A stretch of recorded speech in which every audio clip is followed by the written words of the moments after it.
할렐루야. 12월 9일 수요 중보 예배를 시작하도록 하겠습니다. 제가 오늘 말씀을 준비하면서 이렇게 좀 불렀던 찬양이 있는데 그 찬양으로 좀 같이 찬양하도록 하겠습니다. 나는 용서 받았네라는 찬양입니다. 나는 용서 받았네, 진실하신 하나님 사랑으로 용납되고 정죄함 없네, 살아계신 하나님 사랑으로 온 세상 구주 창조주께 나갈 때 두려움 전혀 없네, 주께 예배 드릴 때에 기쁨과 평화가 있네. 나는 용서 받았네, 진실하신 하나님 사랑으로 용납되고 정죄함 없네, 살아계신 하나님 사랑으로 온 세상 구주 창조주께 나갈 때 두려움 전혀 없네, 주께 예배 드릴 때에 기쁨과 평화가 있네. 온 세상 구주 창조주께 나갈 때 두려움 전혀 없네, 주께 예배 드릴 때에 기쁨과 평화가 있네. 기쁨과 평화가 있네.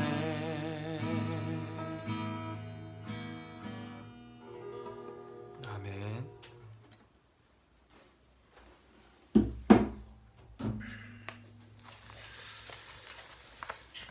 오늘 하나님 말씀 보도록 하겠습니다. 하나님 말씀은 로마서 3장 19절에서 20절 말씀입니다. 로마서 3장 19절에서 20절 말씀입니다. 제가 읽도록 하겠습니다.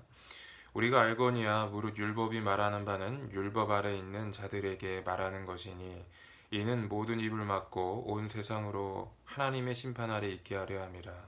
그러므로 율법의 행위로 그 앞에 의롭다 하심을 얻을 죄가 없나니 율법으로는 죄를 깨달음이라. 아멘.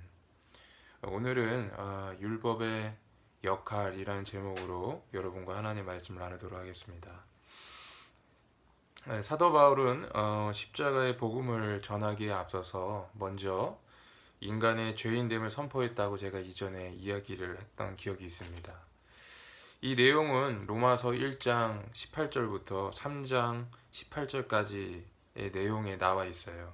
그리고 그 다음에 하나님께서 오늘 본문 말씀을 통해서 로마서 3장 19절부터 20절 말씀에서는 바로 인간에 대한 최종 결론을 내리는 내용이 나옵니다. 그것이 무엇입니까? 그것은 바로 모든 인간이 죄 아래 있고 율법으로는 그들이 의로워지려고 아무리 노력을 해도 의로워질 수 없다라는 그런 결론입니다. 사도 바울은 지금까지 줄곧 인간의 죄에 대해서 아주 자세하게 폭로했습니다. 마치 이것은 중한 병을 앓고 있는 어떤 한 환자에게 그 병의 증상을 아주 자세하게 하나하나 조목조목 설명하는 것과 같습니다. 여러분은 건강검진을 받아보신 적이 있겠죠. 건강검진을 받으시고 의사 앞에 가셔서 그 건강검진 그 결과를 받아볼 때 여러분의 마음의 심정은 어떻습니까? 아마 조마조마하고 되게 긴장이 될 것입니다. 왜 그렇습니까? 혹시나 나에게 병이 있지는 않을까, 또 정말 중한 병이 있지는 않을까 하는 그런 초조한 마음 때문에 그렇습니다. 그러다가도 의사가 검사 결과 아무런 그러한 문제가 없다, 이러한 이야기를 하게 되면 여러분 어떻게 돼요? 안도의 한숨을 쉬고 야, 이제 한시름 놓았다, 이런 생각을 하게 되죠. 그런데 오늘 본문 말씀은 마치 병원의 의사가 이제 어떤 환자에게 중한 병에 걸렸다고 사망 선고를 내리는 것과 같은 그런 모습입니다. 그것이 어떤 내용인가요? 그것은 바로 인간 스스로 의롭게 될 수 없다라고 오늘 확증을 내리고 있는 것입니다. 인간이 자력으로 구원받을 수 없다는 것을 뜻하는 것이라는 것이죠. 그래서 여러분 로마서 3장 23절에 보면 그 유명한 말씀이 있죠. 모든 사람이 죄를 범하였음에 하나님의 영광에 이르지 못하였다. 인간은 자신의 힘으로 율법을 지킴으로써 의롭게 되어질 수 없고 율법의 요구를 다 채울 수가 없습니다. 왜 그렇습니까? 그 이유는 인간에게는 원죄가 있기 때문에 그렇습니다. 인간의 DNA 안에는 죄로 오염되어 있기 때문에 그런 것이고, 또 인간의 영혼과 마음에 죄로 인해서 치명적인 치명상을 입었기 때문에 그렇습니다. 이것이 무엇이냐? 바로 신학적인 표현으로 하자면 존재적 죄인이 되었다라는 것입니다. 존재적 죄인, 존재 자체가 죄인이 되었다는 것이에요. 오늘 본문 말씀은 이 로마서의 죄론에서 복음론으로 넘어가는 어떤 교량 역할을 하고 있는 아주 중요한 말씀입니다. 여기서 말하는 핵심 내용이 무엇입니까? 인간은 율법으로는 구원을 받을 수 없다. 그래서 인간이 율법으로 의로워지려고 노력하는 것은 율법을 잘못 이해하고 있는 것이다. 하나님께서 율법을 주신 근본적인 목적은 그런 것이 아니다. 이런 내용을 담고 있다라는 것입니다. 오늘 3장 19절 말씀에 보면 이렇게 시작을 합니다. 율법이 말하는 바는 이라는 말로 시작을 해요. 여러분 이것은 무엇이에요? 무엇을 의미하는지 아십니까? 이것은 바로 율법의 역할이 무엇인지를 설명하고 있는 것이에요. 율법이 무엇인가? 오늘은 이 부분을 한 두 가지 정도로 요점을 여러분과 한번 살펴보도록 하겠습니다. 첫 번째로는 율법의 역할, 첫 번째로는 율법은 우리로 하여금 죄를 깨닫게 하는 역할을 한다라는 겁니다. 우리 19절 말씀을 보시면 19절 말씀이 이렇게 되어 있습니다. 처음에 우리가 알거니와 무릇 율법이 말하는 바는 율법 아래 있는 자들에게 말하는 것이니 이는 모든 입을 막고 온 세상으로 하여금 하나님의 심판 아래 있게 하려 함이라. 이렇게 기록되어 있어요. 또 20절 말씀에는 이렇게 기록되어 있습니다. 그러므로 율법의 행위로는 그 앞에 의롭다 하심을 얻을 육체가 없나니 율법으로는 죄를 깨달음이라. 이렇게 기록하고 있어요. 그러니까 여러분 율법이 우리에게 하는 역할은 무엇인가? 율법이 사람에게 하는 그러한 역할은 무엇인가? 그거는 뭐냐면 모든 인간으로 하여, 여기 보니까 온 세상이라고 되어 있어요. 온 세상이 무엇을 의미하느냐면 이 세상 모든 사람을 말하는 거예요. 이 세상 모든 사람들이 하나님의 심판 아래 있게 하려 합니다 라는 거예요. 그리고 20절 말씀에서 하는 말씀이 뭡니까? 율법으로 의롭다 함을 얻을 육체는 하나도 없다라는 거예요. 모든 사람이 율법으로 말미암아 율법의 요구를 채울 수 없다는 겁니다. 그럼 뭐냐? 율법으로는 죄를 깨달음이라 라는 거예요. 즉 다시 말해 율법은 죄를 깨닫게 하는 역할을 가지고 있다라는 것입니다. 여러분 거울 자주 보시죠? 아마 여러분 거울 안 보시는 분은 많이 없으실 겁니다. 저도 거울 가끔 봅니다. 여러분 제가 좀 외모에 신경도 잘 안 쓰고 좀 그렇죠. 그래도 저도 거울을 가끔 봅니다. 그런데 여러분, 거울을 보면 우리가 무엇을 알 수가 있죠? 거울을 우리가 왜 봅니까? 거울을 보면 어때요? 거울을 보면 우리는 우리들의 모습을 아주 객관적으로 자세하게 볼 수가 있습니다. 어디에 뭐가 묻지는 않았는지, 또 얼굴에 더러운 것이 있는지 없는지, 또 머리와 또 우리 옷은 괜찮은지, 이런 것들을 잘 살피는데 이 거울이 도움을 많이 주죠. 그래서 우리의 모습을 잘 비춰줍니다. 그런데 여러분, 우리가 여기서 알아야 할 중요한 사실이 있습니다. 이 거울은 말이죠, 우리에게 우리의 모습을 비춰줄 수는 있을지 모르겠지만 우리 몸에 묻은 더러운 것을 씻어주지는 못한다는 것이에요. 거울의 역할은 거기까지만이라는 것입니다. 그런데 이 율법도 거울과 똑같다라는 것입니다. 하나님께서 우리에게 율법을 주신 목적이 무엇이겠습니까? 그것은 우리로 하여금 율법으로 거룩해지라고 율법을 주신 것이 아니에요. 하나님께서 우리에게 율법을 주신 목적은 율법으로 자신을 돌아보라라는 것이에요. 내가 얼마나 무능하고 부패하고 연약하고 나약한 존재인가를 율법을 통해서 보라는 것입니다. 그것이 바로 하나님께서 우리에게 율법을 주신 목적이라는 것입니다. 그러므로 여러분, 우리가 율법을 지켜서 의롭게 되려고 노력하면 안 된다는 것입니다.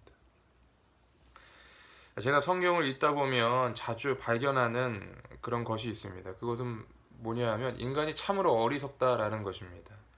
성경을 보면 뭐 알지 못한다, 깨닫지 못한다, 이런 말씀이 자주 나오는 것을 보게 됩니다. 분명히 잘못하고 있는데도 마치 장님처럼 그것을 알지 못한다는 거예요. 여러분, 이스라엘의 역사를 한번 생각해 보세요. 수많은 왕들이 있었는데 그 왕들이 잘못된 길을 가고 있었지만 그들은 자기 스스로가 잘못된 길을 가고 있다라고 생각하지 못했습니다. 그래서 영적으로 항상 눈이 어두워 있었고, 그래서 우상 숭배하고 하나님께 회개하지도 않았습니다. 그래서 망하는 길로 갔던 것이죠. 예수님 시대의 바리새인들과 서기관을 한번 생각해 보십시오. 그들은 스스로가 의롭다라고 생각했습니다. 왜냐하면 하나님의 기준에서가 아니라 사람의 기준에서 보면 세리나 죄인들보다 자신들이 걔네들이라 좀 표현이 그런데 그 사람들보다 좀 더 의로운 율법을 잘 지켰거든요. 그래서 스스로 의롭다라고 생각을 했습니다. 스스로 영적으로 눈이 열린 사람이라고 생각했어요. 그런데 예수님께서 그들에게 뭐라고 말씀하십니까? 그들은 눈먼 소경이라고 말씀하셨어요. 그들은 메시아신 예수 그리스도가 자신의 눈앞에 있음에도 불구하고 예수님을 알아보지 못할 정도로 영적으로 눈이 멀었던 사람들입니다. 여러분, 계시록에 나와 있는 라우디게아 교회를 한번 생각해 보십시오. 라우디게아 교회는 그 당시에 부자 교회였고 대형 교회였습니다. 그래서 그들은 스스로 생각하기를 자신들은 부유하기 때문에 아무것도 필요한 것이 없다. 하나님이 우리를 축복하셨다. 우리는 아무런 문제 없다라고 생각을 했어요. 그런데 예수님께서 그들에 대해서 말씀하신 것이 무엇입니까?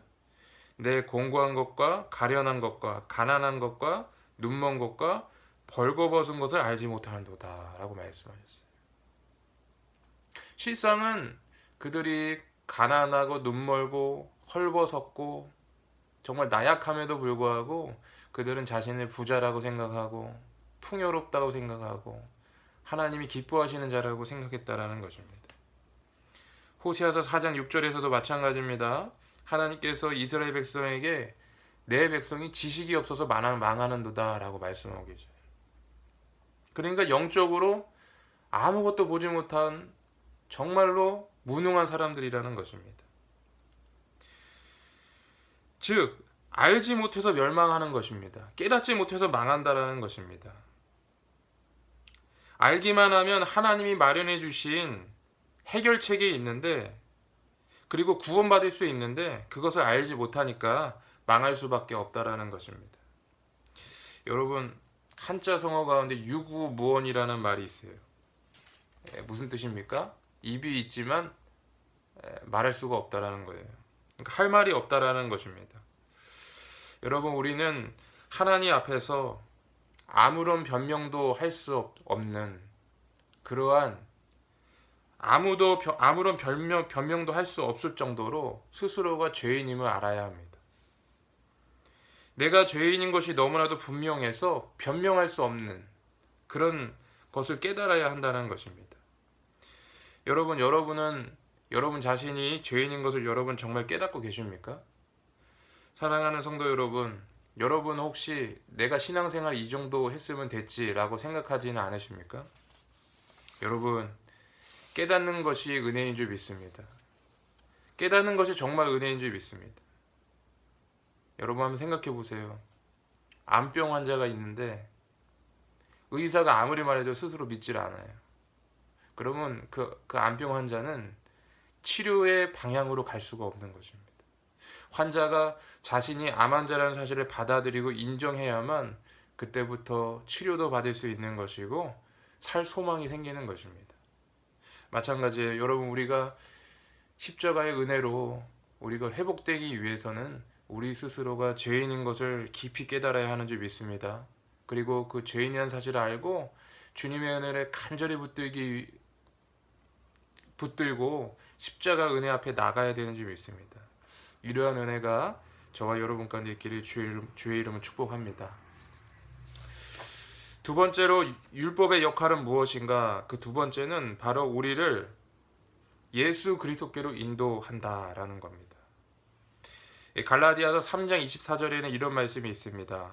이같이 율법이 우리를 그리스도께로 인도하는 초등교사가 되어 우리로 하여금 믿음으로 말미암아 의롭다함을 얻게 하려 함이라.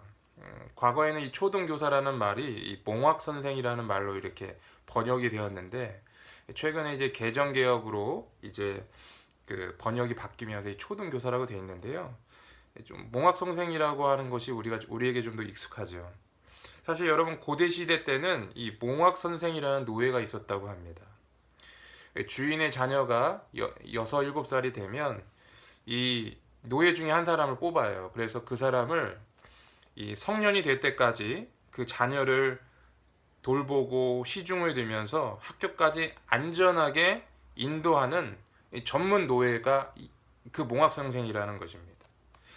그 몽학선생들은 그 자녀가 성인이 될 때까지 후견인 노릇을 하는 그런 역할을 맡았다고 합니다.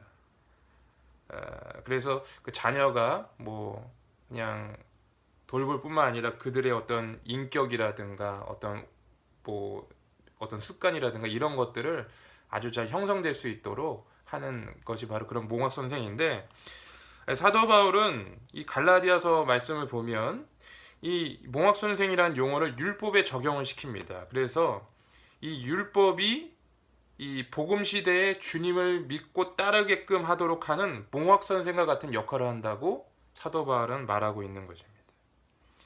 즉 다시 말해서 이 율법이요 단순하게 그냥 우리의 죄만을 지적하는 것이 아니라 더 나아가서 우리를 그리스도의 복음으로 인도하는 역할을 한다라는 것이죠.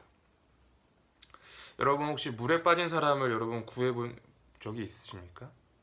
저는 뭐 구해본 적은 없지만 전문가들이 하는 이야기를 한번 들어본 적이 있는데, 전문가들이 물에 빠진 사람들을 구할 때 어떻게 하느냐 하면 물에 빠진 사람이 이 물에서 이렇게 있다가 완전히 의식을 잃을 때까지 기다린다고 합니다.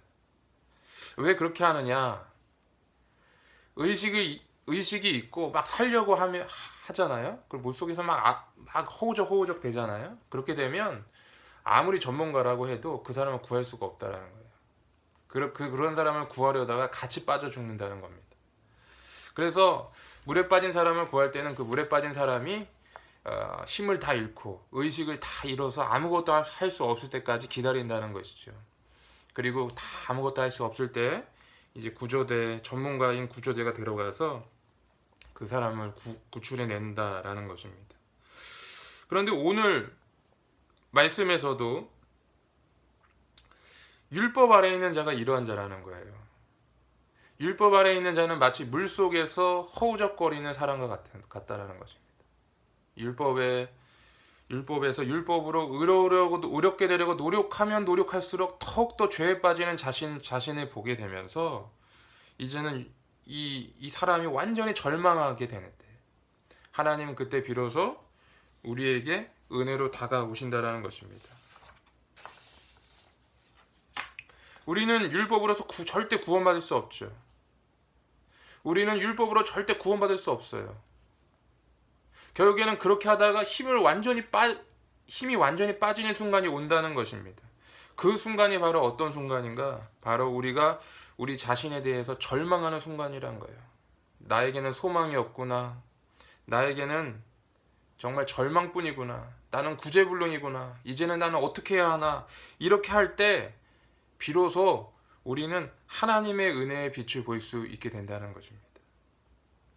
이런 의미에서 율법은 우리를 십자가의 복음으로 인도하는 몽학 선생이 된다라는 것입니다. 사실 그렇잖아요. 우리가 우리 김영재 권사님도 마찬가지고, 또 김순희 성도님, 또 그리고 우리 식구들 중에 또 암에 걸리신 분도 있고. 근데 여러분 자세히 살펴보면요, 우리가 그렇게 어려운 순간에, 위기의 순간에 더욱더 하나님을 찾게 되는 걸 봅니다. 우리가 편한 순간에 모든 것이 정말 편안하고 정말 몸도 건강하고 또 경제적으로 여유도 있고, 그렇게 되면요 우리는 하나님을 찾지 않아요. 근데 여러분, 우리 스스로에게 절망을 하고 정말 위기가 닥치고 이럴 때 우리가 어떻게 합니까? 그때 비로소 하나님의 은혜를 붙잡는 거예요. 이것이 바로 율법과 복음에서도 동일하게 적용되는 원리라는 것을 여러분 이해하셔야 된다는 것입니다. 여러분, 출애굽기 24장에 보면 하나님께서 출애굽한 이스라엘 백성들에게 율법을 주시는 장면이 나옵니다. 그때 그 전체적인 내용을 자세히 살펴보면 하나님께서는 이스라엘 백성에게 율법만 주신 것이 아니었어요. 율법과 더불어 무엇도 주시냐 하면 은혜의 법도 주셨어요. 그게 뭐냐면 바로 성막과 제사 제도를 주셨다라는 것입니다. 즉 성막을 통해서 하나님의 은혜 앞에 나아갈 수 있는 길을 열어두신 거라는 겁니다. 하나님을 잘 알고 계셨어요. 우리가 율법을 다 지킬 수 없다라는 것을, 우리가 율법의 요구를 충족할 수 없는 연약한 죄인이라는 것을 아셨어요. 그렇기 때문에 하나님께서는 성막과 제사제도 그리고 피의 제사를 통해서 하나님 앞에 나아갈 수 있는 은혜의 길을 열어주셨습니다. 그런데 여러분, 구약 성경에서 성막과 제사제도, 피의 제사는 무엇을 상징합니까? 그건 바로 예수 그리스도를 상징하는 것입니다. 즉 다시 말해서 예수 그리스도를 통한 은혜의 길, 복음의 길을 열어두신 거라는 것입니다. 사랑하는 성도 여러분, 우리는 이 사실을 꼭 알아야 되는 줄 믿습니다. 하나님께서는 우리에게 율법만 주신 것이 아니라 또 피할 길을 주셨다는 거예요. 그것이 바로 은혜의 길, 십자가의 복음인 줄 믿습니다. 바라기는 이 십자가의 은혜가 여러분 가운데 충만하게 임하기를 간절히 소망합니다. 말씀을 정리하겠습니다. 저는 오늘 율법의 기능에 대해서 여러분 살펴보았습니다. 율법의 기능은 크게 두 가지가 있다고 했습니다. 하나는 죄를 깨닫는 기능이고, 또 다른 하나는 죄인을 그리스도께로 인도하는 기능이라는 거예요. 먼저는 죄를 깨닫는 것입니다. 그리고 그 죄를 깨닫게 되고 내 스스로 죄인이라는 사실로 인해서 절망하고 있을 때 우리 가운데 은혜의 빛이 비친다는 거예요. 우리를 그리스도에게로 인도하는 길이 열린다라는 것입니다. 사랑하는 성도 여러분, 저와 여러분이 이 은혜를 깊이 경험하는 사람이 되기를, 그리스도인이 되길 주를 축복합니다. 우리가 10년, 20년 신앙생활 하지만 우리 신앙생활에 변화가 없고 활력이 없는 이유가 무엇입니까? 이 은혜를 알지 못하기 때문에 그래요. 내가 얼마나 죄인이었고, 또 내가 얼마나 죄인 중에 괴수였고, 그리고 이렇게 죄인이 나를 구원한 십자가의 은혜가 얼마나 영광스럽고 감사한 것인지, 이 사실이 내 안에 실제로 와닿지 않으니까 실제로 우리의 신앙생활에 힘이 없고 능력이 없고 감사가 없다라는 것입니다. 그러므로 여러분, 우리는 날마다 이 은혜를 깨닫기 위하여 이 율법 아래 있는 삶이 아니라 은혜 안에 머무는 삶을 우리가 연습하고 훈련하고 배워야 하는 줄 믿습니다. 그렇게 할 때 저와 여러분의 삶 가운데 큰 승리가 함께하는 것이죠. 바라기는 오늘 말씀 속에서 그와 같은 은혜를 발견하고 여러분 삶 가운데 적용하여서 승리하는 저와 여러분 되기를 주인으로 축복합니다. 기도하겠습니다. 사랑해 주님 감사합니다. 오늘은 율법의 두 가지 기능에 대해서 배웠습니다. 진정으로 우리가 죄인인 것과 그리고 그러한 죄인인 우리를 그리스도께로 인도한 주님의 은혜에 감사드립니다. 이제는 하나님의 은혜로 죄를 깨닫고 그 나를 구원하신 그 주님의 사랑을 깨닫고 십자가의 은혜를 깊이 묵상하며 나아갈 수 있는 은혜를 허락하여 주시옵소서. 살아가는 중보기도 팀원 한 분 한 분 주님을 축복하오니 각자의 그런 자리 가운데에서 하나님께 기도하고 나아가는 그 일을 소홀히 하지 않게 도와주시고 항상 주님의 은혜와 사랑으로 충만케 하여 주시옵소서. 감사드리며 예수님의 이름으로 기도하였습니다. 아멘.